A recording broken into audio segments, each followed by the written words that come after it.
Si vous aimez la vidéo, n'hésitez pas à vous abonner, à nous lâcher un petit pouce bleu, ça aide au référencement. Vous pouvez aussi nous suivre sur les réseaux sociaux tels que Instagram, où l'on poste des photos qu'on ne poste pas ailleurs, ni sur le Discord Réseau Autonome, ni sur cette chaîne YouTube.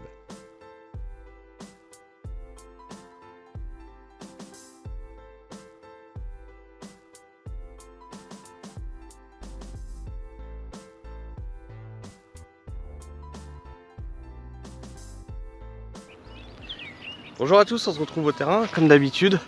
On peut faire un petit bilan de ce qui se passe en ce moment. Donc on a commencé les semis, alors plus que des semis de rhubarbe, hein, puisque ici là tout le tour de ce cercle là, on a planté donc en 2 rangées nos petits pois, voire par certains endroits on les a plantés en 4 rangées. Donc les premiers semis fin février, mi-février pardon, ont commencé.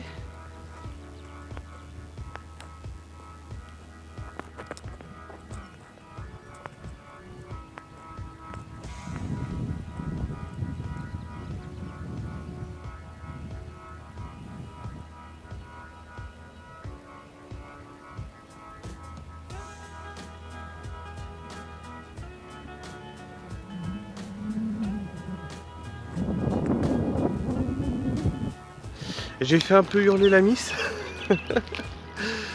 On a 2 fois 36 mètres là, de petits pois. Je regardais sur le design, on a encore sur le cercle du bas là-bas 2 fois. Attendez là. Ouais, 2 fois 70 mètres à faire.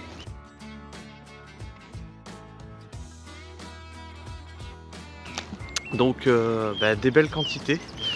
Des belles quantités et comme on me dit, mais tu plantes de trop, tu plantes de trop. Et le truc veut pas me suivre, c'est rigolo. On me dit tu plantes de trop, effectivement je plante beaucoup. Je plante beaucoup, mais j'ai pas acheté un terrain de 6300 m² pour pas m'en servir. Donc je m'en sers, j'utilise au maximum le potager. C'est pas parce que j'ai une grande surface que je dois pas optimiser ce que je vais planter. Après c'est pas grave. S'il y a trop de quantité, on donnera. Il n'y a pas de souci, c'est aussi ça aussi la permaculture. Hein. C'est prendre soin de la terre, prendre soin de l'humain. Hein. Donc on donnera, il n'y a pas de souci. Je connais des gens qui en ont besoin, il n'y a aucun souci. Donc nous on est une famille de 3 personnes. Élargie, ça fait une famille de 10 personnes. On a des voisins, on a tout ce qu'il faut. Donc on donnera avec tout ce qu'on produit, si on produit assez en tout cas. Donc pour ça, pour les petits pois, on a commencé à sortir les poires de terre du garage et à les mettre sous les châssis. Et il faut savoir que là, les argousiers qui sont derrière, c'est bien, je cadre mal, les argousiers qui sont derrière sont repartis donc en fleurs.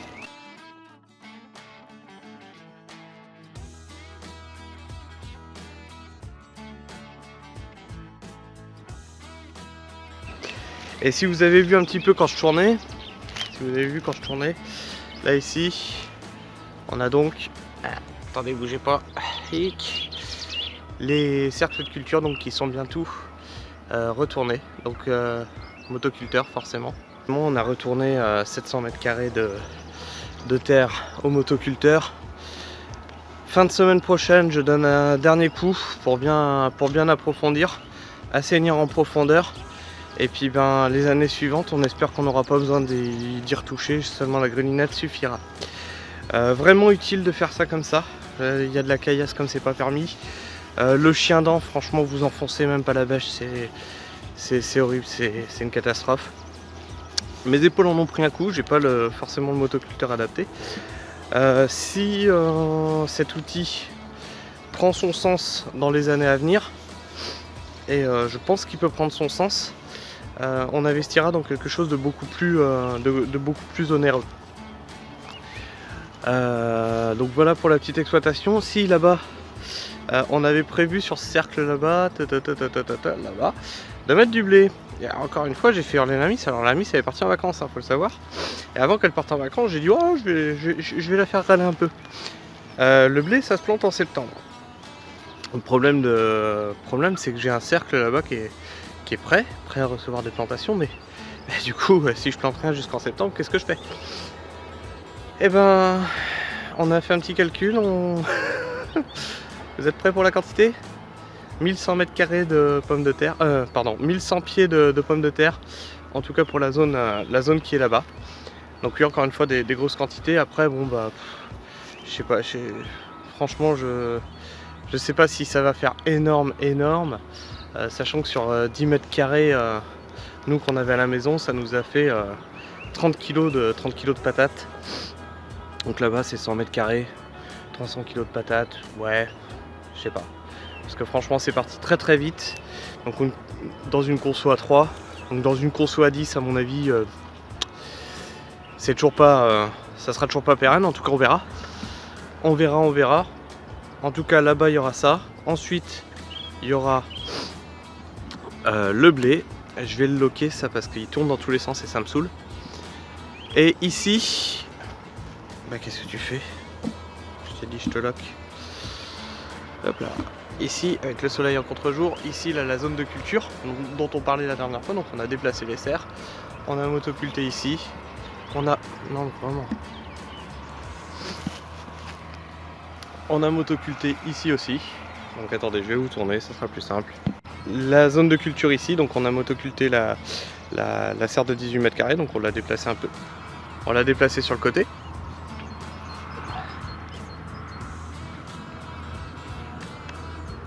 Tac, ici. Et puis bah là, la petite serre de 6 mètres carrés dans laquelle on mettra les agrumes. Les endroits où on va mettre les voiles de forçage. Et comme vous voyez, il n'y a pas du tout de bouillasse. Donc là il va falloir que je le renettoie un grand coup. Et je le renettoie un grand coup. Donc en fait c'est un motoculteur, mais c'est plutôt une grosse moto bineuse hein, finalement si on va par là. Donc d'où l'explication de mes douleurs aux épaules. Donc pour ça voilà. Hop, on m'avait envoyé une super vidéo sur on m'a donné une super vidéo sur comment il s'appelle, Jean-Martin Fortier, avec de très très bonnes techniques pour des surfaces comme ça.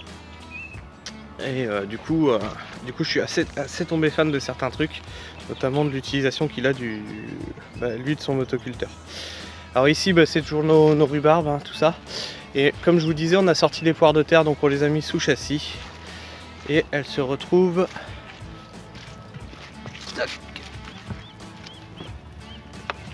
Elles se retrouvent donc ici, en train de pousser. On voit les petites tiges vertes. Ils sont en train de sortir à droite à gauche. Ici, le bulbe qui est en train de pointer. Voilà. Donc ça, c'est pour les poires de terre. Autre chose. On a perdu des poules. On a perdu 7 poules. Alors il faut savoir qu'on avait un renard qui rôdait. Ils ont tué 2 poules chez le voisin, 2 canards chez un autre voisin. Donc le renard voilà, le renard n'est plus. Voilà. Et moi j'ai perdu 7 poules, mais du coup j'ai pas perdu 7 poules à cause d'un renard. J'ai perdu cette poule à cause d'un chien qui est passé par-dessus le grillage et ben qui m'a tué cette poule. Bon bah, c'est des poules qui vont être... Elles me seront remplacées, il n'y a pas de souci pour ça. Puis de toute façon moi je sais pas chez vous, mais chez moi les poules elles ont toujours pas commencé à pondre. Enfin, je sais pas si c'est inquiétant ou pas. Pourtant elles ont tout ce qu'il faut. Voilà, ben je sais pas trop.